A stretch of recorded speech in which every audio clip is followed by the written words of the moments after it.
Society Matters.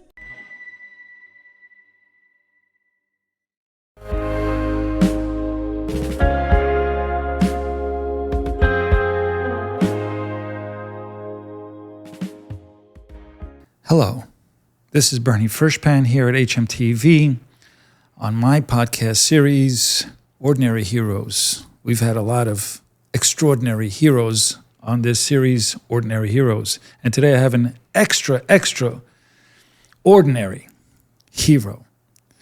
He is many things to many people, but his mission in life is to inspire, to give hope, to provide some peace of mind for people through the arts and sports. I'd like to welcome Daniel Frankel. Thank you so much, Bernie. It's such an honor and privilege to be here with you today. I'm glad that you found the time because I know you have a very busy schedule. You do a lot of things, like myself, but you made the time because this is important. Absolutely, it's important. And, you do such incredible work here, doing so many different things and wearing so many different hats. And I've had the privilege of getting to see you and spend some time together at various events, and to now have the privilege to talk about what we both do a little bit more. It's very thrilling for me, so thank you. My pleasure. I mean, we crossed paths many times, and I wanted to tell your story, and I want you to tell your story. I don't know where we start today, but let's start somewhere. Let's start with your college, okay, in Memphis, Tennessee. Little bit of a hike from Long Island, New York, right? It is, yeah. Why Memphis? Why this particular college? That's a great question. So I grew up in Great Neck, New York, not very far from here. And my parents also grew up in Great Neck. So I lived a little bit of a sheltered childhood, if you will. And I really wanted to have a different experience than the same 30 or 40 colleges that everyone from Great Neck North and South High School go to. And I'm also a big golfer, as you know, and I grew up playing competitive golf, and it was my dream to play golf in college. Mm-hmm. So that was more important to me at the time than academics. But my mom, of course, was hounding me that I needed to find the best academic school possible, and Dad was worried about me playing golf. So it was a little bit of a struggle to find the right fit. And my dad bought one of these 300 colleges that changed lives books, and we read through it together. And one of the schools we found was Rhodes College in Memphis, Tennessee. It's a little bit of a hidden gem. I think it's getting a little bit more notoriety over these last few years. We recently had a Supreme Court justice who came onto the court in the last few years who graduated from Rhodes College. Okay. So this is the first I've heard of this college. But you made quite an impact there because you left a legacy, and they installed you as a member of the Hall of Fame, I believe. Is it the Sports Hall of Fame? Sports Hall of Fame, right. Yes. I was inducted into their Athletic Hall of Fame about 3 years ago, right, with some of my other teammates from the 2008 team. We had an incredible season. We won many tournaments. We did extremely well in the NCAA championship. And it was very special to have a legacy like that there now. People who are graced by you, whose lives have been touched by you, have been impacted in many different ways. You do some great things. And I want to talk about some of those things that you do to help heal the world, okay? To fix the world, tikkun olam, as they say. You're a singer, a tenor. You're also a cantor at a synagogue up in Connecticut, I believe. Yes, I consider myself a cantorial soloist. I'm not an officially ordained cantor, okay, but you sing beautifully. Thank you. I mean, you move people wherever we are, and there's an event, and you're there. It's like we are excited because we know it's going to be powerful. You have a powerful voice. You have a lot of passion in how you sing and what you sing, and people are moved to tears. So, and my wife is a big fan. So am I. She really is. So let's start off with the PGA. you are a director of a particular branch of the PGA. Tell us a little bit about that, So, and how you got involved. Sure, absolutely. So I'm director of junior golf for the PGA Metropolitan Section. So the Metropolitan Section includes New York City and basically every suburb of New York City, almost up to Albany, other than New Jersey. So I've now been with the Met PGA really my whole life because I grew up playing on the junior tour that I now run. But I've been there full time for 15 years. And, you know, my main goal there is to grow the game and to give kids and other people who are underserved through the game opportunities to, whether it's take their game to their next level or to just have opportunities to play the game and get better, or just because they like being out in nature and having a little bit of an escape. My job is to do anything I can to get new golfers into the fold and help them on their golf journey. Was it your original plan, or maybe perhaps your father's plan, that you would achieve huge success as, you know, in a career in golf? I think when I was a kid, as most kids try to dream big, I wanted to be on the PGA Tour. Right. You know, my goal was to be a player and to take my game as far as I could. And I really believed in myself at the time that, you know, sky was the limit. And as I progressed in my playing career, and saw how many talented people there were out there and how challenging it was to really get to that pinnacle level, I saw that my best assets and opportunity within the game were more on the administrative side of things. Okay. So to be able to still have golf as my career, but not on the playing side of it, but even on the administrative side of it, to be able to change people's lives through golf, I couldn't ask for a better career. Well, it was a hard decision to move in that direction, I'm sure, because we all aspire to do some amazing things and we challenge ourselves.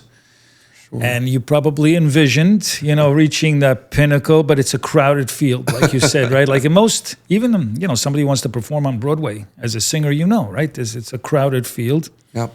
There are thousands and thousands of singers from around the country and around the world that descend to New York to hopefully, you know, catch a break. And it's not an easy thing to do, but, you know, some people do. And there's a little luck involved, and it's also who you know, and then you have to have the talent. Absolutely. Without question. So it's a combination of different things. But I'm glad that you're doing what you're doing, because you're doing some great things. You're helping people. So let's talk about this PGA Hope program that you have. And I found that very heartwarming that you're involved that way with people. Yes, so the three pillars of our foundation at the Met PGA are youth golf, military, and inclusion. About 10 years ago, we started this program called PGA Hope that teaches veterans how to play golf. Right. And there was this dream of being able to make a difference in people's lives. We didn't know the impact we would have. We didn't know how big it would get. But it has now become, I would say, the greatest thing that we've ever done on the PGA level, both locally and nationally, because what we've done for so many veterans is give them the opportunity to escape their day-to-day struggles, whether it's things they've seen in combat, whether it's things in their day-to-day lives. They rely on PGA Hope, this program, to help them to survive. I mean, that 10 seconds, 20 seconds that they're standing over a golf ball and everything in the world goes away, like that's something that they don't have anywhere else in their lives. And the fact that I'm able to be a part of it and that we've been able to have this community grow. We have almost 2,000 veterans now that have come through the program in the last 10 years, and it just keeps getting bigger and stronger. And to me, that's what the game of golf is all about too. You know, being able to escape some of the difficulties that everybody's going through, big or small. Everyone has stuff in their lives. Life isn't easy, but it's supposed to be fun. You know, we have a lot of podcasts here that are produced that talk to handling veteran issues, suicide hotlines. You know, a lot of veterans have PTSD, and this is definitely one way in which you know, they could find themselves, right, and find the peace inside. It's a problem in this country because we've been through so many different wars outside of this country, and we have so many veterans in hospitals and residencies that they're taken care of by really wonderful people who really care about our vets, because they fought for us, they fought for our democracy, for our freedoms and liberty. What you're doing is something very unique and very special. And I appreciate that, because it's only making our society that much better. So it's a beautiful thing. In terms of singing, where do you want that career to go? How far do you want to go with that? That's a really great question. And one of the things that I feel so blessed with my singing is that with my job, I get so many opportunities to sing. Right. I've become the resident national anthem singer for the PGA, whether it's a member guest, whether it's a PGA Hope graduation class, whether it's a bigger PGA event in front of professionals. I've had the privilege of singing in small rooms with 10 people, and I've had the privilege of singing in baseball stadiums like Citi Field. I was going to ask you, have you ever sung in Citi Field or Yankee Stadium? I've sung in Citi Field before. How many times? I'm actually going to be singing for my second time this coming Tuesday, August 12th. Wow. So I'll be singing the national great. anthem for the game. So against the Braves. Oh, I got to see that. Would love to have you there. Yeah. August 12th? August 12th. I'll be in Europe. Well, I'll make sure you get a tape. Okay, please. No, seriously. I'll definitely a link for sure. I want to see that clip for sure. Yeah, I'm so impressed with your voice. It's so powerful, so bold, so robust. Thank you. What's your favorite song to sing? Deep down inside, what's your favorite? I promise you, I'm not just saying this to say it, but it's Hatikvah. I knew you were going to say that, because you sing it like nobody else sings it really beautifully. Hope is what my singing is about, as we were talking about earlier. And hope can mean anything, because it's different things to different people. Right. But you can't live without hope for something. And to be able to connect with our Jewish heritage, our national anthem for Israel, and to be able to sing and inspire, and for it to take place at so many different kinds of events. We normally think of our national anthem as like a big kickoff to a sporting event. But one of the special things about Hatikvah that I find is that it's at the end of a lot of events. It's the way that we conclude, because wherever we go, we take hope with us. Because that's the title of Hatikvah. That's Most right. people don't know what Hatikvah means. It just means hope. It's just that simple. Yep. Such a simple concept, but it gives people, it inspires people for a better future. It's so true. Yeah, it's beautiful. Wow. So I sing the American national anthem, the Star Spangled Banner, a lot too, and I love to sing that as well, and it's very inspiring, but it hits differently because as a Jew, no matter what country you live in, doesn't matter if you live in the United States, doesn't matter if you live in South America, Africa, Asia, Hatikvah is still ours in those countries. So the American national anthem, Star Spangled Banner, may not be a part of your culture where you live in that particular country, but Hatikvah is and always will be as a Jew. Beautiful. Beautifully said. Thank you. So, Daniel Frankel, what moves you to tears? My family, my 3 beautiful children. They're my wife and my kids are who I live for. They're my reason to get up in the morning and to stay motivated, because I view my own personal accomplishments as their accomplishments. I'm here for them. Mm-hmm. They come before me as far as I'm concerned. And anything that my platform can do to help make a difference in this world, I think is really important for my children to see, because I want them to grow up to make this world a better place. I want them to know how important it is to be Jewish, and to have a strong Jewish identity, and to be kind, to know that this world is sometimes challenging and difficult and cruel, and the kindness that we can show to people and the impact that we can have, even if we don't think it makes that big of a difference, we don't know what other people are going through. So being kind to someone can go a lot further than you could ever know. So beautiful. I mean, I think family... That's what moves me to tears. Yeah, Sorry, no, family to me also moves me to tears, without question. Not just my present family, but also my parents. You know, I think about them and I move to tears, and I miss them terribly. And I think of my beautiful family, my wife, my kids, my grandkids. Yeah. You know, I can't believe I'm talking about grandkids. One day you'll be talking about grandkids. Aren't you only 27? Let's not exaggerate. I'm 35. I have to tell you, that's very nice of you to say that. Oh, of course. 25 at heart. You know, you make such a beautiful and powerful point. You know, I unfortunately lost both of my parents at a young age. And both of them in very different ways instilled such an importance of Jewish values and being there for other people for me. Right. My mom was not necessarily a leader in the sense of being in the front of a room, but she was a behind-the-scenes leader. And she grew up on Old Mill Road in Great Neck, where there are 3 synagogues, and was a member at Temple Israel. And her father would get a call almost every night that they needed another person for minyan. So every night at 8 o'clock, he would run down the street to help make sure that there were 10 people for a minyan. And oftentimes he would take my mother with him. And that instilled such an important identity of her Judaism. And even though she was never really in the political scene, if you will, looking to have any leadership roles, she constantly took comfort and took great pleasure, I would say, from the social atmosphere of being at Temple. Right.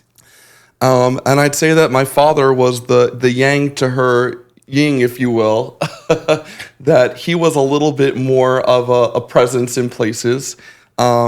He was one of the most important things for him that he was involved in was the pastoral committee at Temple Israel Great Neck. He was chairman of the pastoral committee for many years, and he actually had this just unique, very special, one-of-a-kind talent of being able to be there for people who were bereaved, who were grieving, who lost someone. And at one point, it was actually my freshman year of college, he went through a very difficult time. He lost his best friend, his closest aunt, and his mother within about a 3 or 4 week period. And it actually elevated him spiritually to become a hospital chaplain. Wow.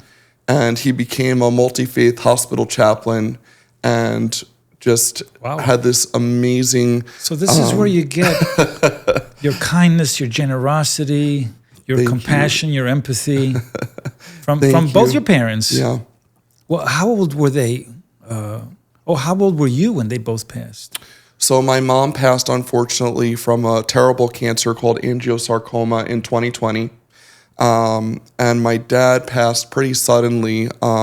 He had some health issues, but it wasn't anything that we thought was life-threatening. And his body just kind of gave out on him. I think that losing my mom, even though I wouldn't say they had the perfect marriage, right, I would say that they really loved each other in a way I didn't understand until he lost her. And he passed away in 2022. He had something called an ileus, a stomach blockage, but it was really very sudden. I can totally relate to that because my mom passed away first. And for about 5 years, my father cried every single day. I knew how much he loved her, but I didn't realize that his whole life was dependent on her. Because she kind of raised him. You see, my father was a Holocaust survivor. Between ages 10 and 13, he lived in a forest. His entire family, my entire family, was wiped out. Unreal. You know, from a family of 8, he's the only one that came out alive. And so she recognized this trauma, this PTSD. And so she raised him. You know, she married him, she raised him, and she also raised 2 boys. So it was 3 men that she raised. And she did a great job raising my dad. I got to be honest with you. She, he became such a kind and generous human being, and not bitter. You would expect somebody like that to come out bitter, but she did a great job, and she protected him like her own child. You know how mothers protect their children? They'll scratch your eyes out, right? And she was like that with my dad. Like, I could never argue with him because she would tell me that I'm wrong and he's right. Even if the sky he thinks is pink, I said, Dad, I think it's blue. She would defend him with all her might that it's pink and that she saw it on TV and it's in the encyclopedia that it's pink. And so, but it was that kind of a love affair. And so when she passed, it completely devastated him, and it slowly ate him away, ate at him. Yeah. No, but I can relate. But you see, that's what's so important in life is family. Yep. And we get so caught up in work sometimes. I was a workaholic. I totally get that. You still are, as far as I could see. No, I mean, you but work it's very balanced. hard. Yeah, but my wife is my biggest fan and my biggest supporter. And many of the things that I do, she's there with me. Like some of the things that we did here at the museum, like we were painting outside. We were painting the windows, her and I. Wow. And we had like a scissor lift, it was one of these lifts, and she and I were on that lift. We put up a big light fixture in the stairwell, and she and I put it up. So and building this studio, she was here to help me build it. So she's a big fan. Which is incredible, by the way. I mean, I can't compliment it enough. I know that you all at home are seeing the screen, and it's hard to tell what it looks like in person. It's just remarkable. It really captures the essence of Humanity Matters, because the 22 plus hosts that we have, and they talk about different topics. Like we have a fine arts teacher who talks about the humanity in the arts, kind of like what you do in a way. And so there's various topics that are discussed, but it all boils down to matters of humanity. And that's what this place is all about. It's about people. It's about caring for each other. It's about being kind. It's about realizing that we're all related. We're all tied together. We have to push back the hate, the anti-Semitism, because we all share this tiny little planet in the middle of this universe, this infinite universe. We can do a lot better. And that's what we hope to accomplish with kids. Where do you see the future going? What would you like to see the future to be like for your kids when they're adults? What's your vision for it? A lot better than what we have today, that's Right. for sure, Bernie. Right. I mean, Everything is relative, I do want to say, because if you go back to the Middle Ages, it was pretty bad, right? Right. If you go back to the Dark Ages, it was pretty bad. If you go back to the Inquisition, it was pretty bad. If you go back to the Holocaust, it was pretty bad. No matter how bad it is, it could certainly be worse, and it has been worse. But what direction do you think it's going, or what direction would you like to see? Where do you think that turning point is going to be? Such a great question. In your so mind. challenging to answer, Because you're a pretty too. bright person. I'm sure you have a pretty smart answer. Well, I think one of the big things is technology, as beautiful and wonderful as a tool it is, has also become detrimental in many ways. People are empowered to say and do terrible things. Right. And the way that we are brought up here, and when I say here, in our little bubble in New York on Long Island, that's not really a microcosm of what's out there in the world. We don't see the real hate and vitriol and just the anger and cruelty that exists. Mm-hmm.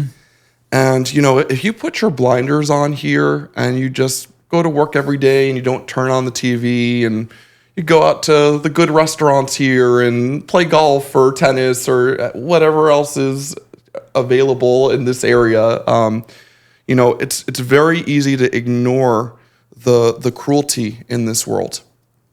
And I think that it's very important that we instill religious values in our children, Judeo-Christian values, because I feel that religion, when used in the right way and used in a manner that teaches people to uplift each other, teaches chesed, teaches kindness, It's a roadmap to a successful life and to a successful world. And God is lacking in a lot of places right now, or God is being used to justify evil. Beautifully said. So true. It's not okay. Right. And if we don't fight against that and we don't do a better job to change that, then we're finished. Yeah. And I know that sounds dramatic, but it's true. I mean, accurate. we have people that are coming into our country, not just our country, but different countries, with a goal of destroying and disrupting this calm, peaceful, beautiful civilization there. And we cannot allow that to happen.